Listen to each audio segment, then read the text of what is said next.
Bonjour les amis, bienvenue à la leçon sur les pourcentages. Et comme je le disais dans la leçon précédente, les pourcentages, ce sont juste un cas spécial, très utilisé, de proportionnalité. Tu as bien vu la leçon précédente, fraction et proportion, et tu as révisé et tu t'es entraîné, par exemple sur réviser.eu. Alors, tu te souviens qu'une proportion peut s'écrire sous forme de fraction.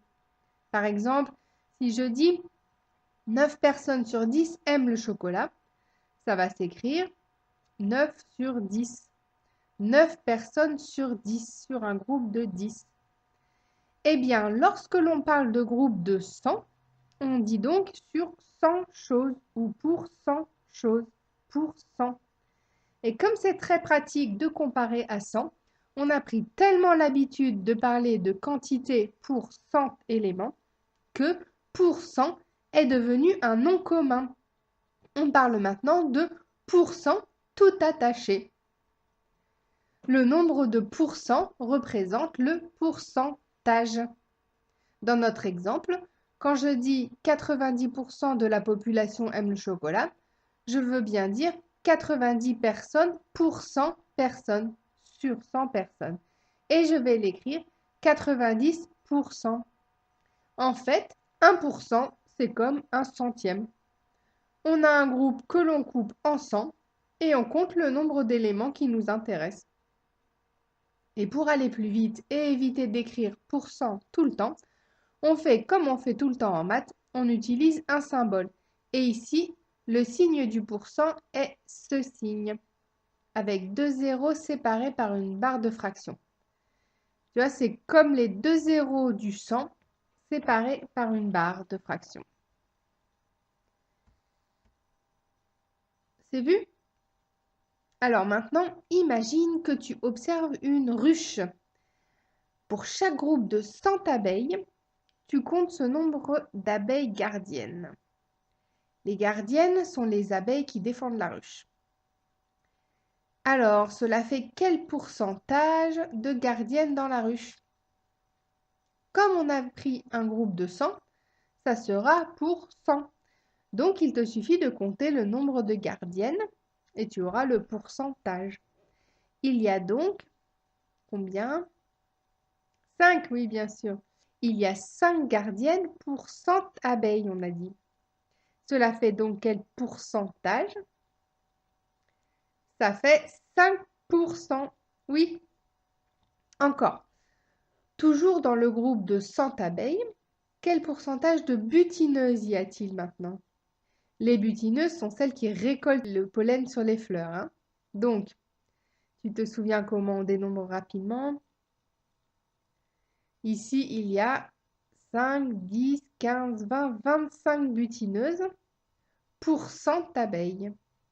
Donc, cela fait le pourcentage de combien? 25%. Voilà. Maintenant, si tu entends dire, par exemple, en Grèce, 15% de la population a moins de 14 ans. Comment écris-tu 15% en symbole mathématique? 15 avec les deux ronds séparés d'une barre, oui. Et qu'est-ce que cela veut dire? Ça veut dire que en moyenne, pour chaque groupe de 100 personnes, il y en aura 15 de moins de 14 ans. Voilà, tu peux t'arrêter là pour aujourd'hui en retenant simplement bien que ce symbole veut dire pour 100 éléments. Mais si tu veux aller plus loin, continuons un peu. Sinon, tu peux revenir une autre fois, continuer la leçon. Je voulais te montrer maintenant comme c'est pratique les pourcentages. Tu vois, si on reprend l'exemple de la Grèce et qu'on me dit maintenant qu'il y a 11 millions de personnes en Grèce, cela veut dire qu'il y a combien d'enfants de moins de 14 ans? On sait le calculer, car 15%, c'est une proportion comme une autre, qui peut s'écrire aussi 15 sur 100. Donc, il suffit de faire la conversion, la règle de 3 habituelle. Alors, je te laisse réfléchir.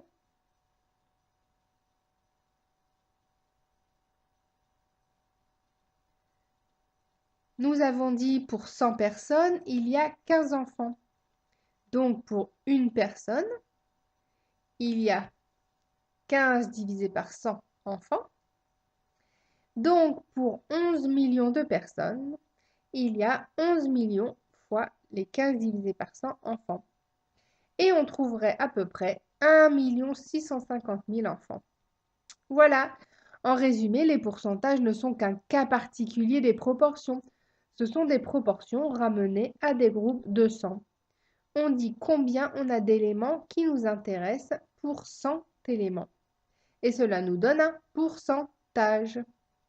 Souviens-toi-en bien, ainsi que de son symbole. Je te laisse bien photographier cette image dans ta tête.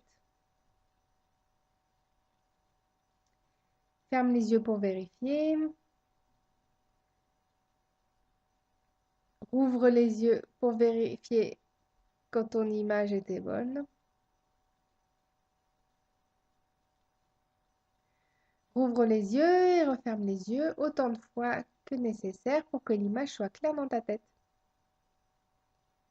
Très bien.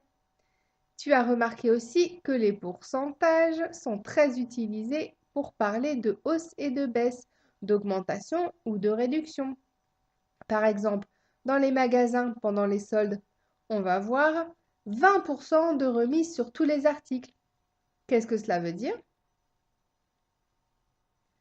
Cela veut dire que pour 100 €, on va avoir une réduction de 20 €. 20 € pour 100 €, 20%. Et donc, si mon article coûte vraiment 100 €, je vais payer 20 € de moins. Donc, au final, 80 €. Et maintenant, alors, si mon article coûtait en fait 80 €, combien vais-je payer au final? Je te laisse réfléchir. Tu peux mettre la vidéo sur pause, bien sûr. Tu as trouvé? On doit faire la règle de 3, comme d'habitude. Pour 100 €, j'enlève 20. Donc, pour 1 €, j'enlève 20 divisé par 100. Donc, pour 80 €, j'enlève 80 fois les 20 divisé par 100. Ce qui est égal à 1600 sur 100, donc 16. Cela me fait une réduction de 16 € sur mes 80 €. Donc, au final, je n'ai plus qu'à payer 64 €. Tu vois, il faut bien repasser chaque fois par toutes les mêmes étapes que tu connais déjà, comme pour n'importe quelle règle de 3, comme pour n'importe quelle proportionnalité. Voilà, continue donc à t'entraîner aux proportionnalités et en particulier aux pourcentages que l'on trouve partout dans la vie quotidienne. Et oui, c'est beaucoup plus parlant de dire par exemple 25% que 19 sur 76. Et pourtant, 19 sur 76, c'est bien 25%. Pense donc à toi-même transformer en pourcentage quand tu parles de proportion. Par exemple, si on compte que 22 élèves sur 25 ont réussi un exercice, cela fait quel pourcentage? Si je garde la même proportion de 22 pour 25, mais que je ramène à un groupe de 100 élèves, cela m'en fait combien qui ont réussi? 100, c'est 4 fois 25, hein, donc je peux multiplier tout par 4.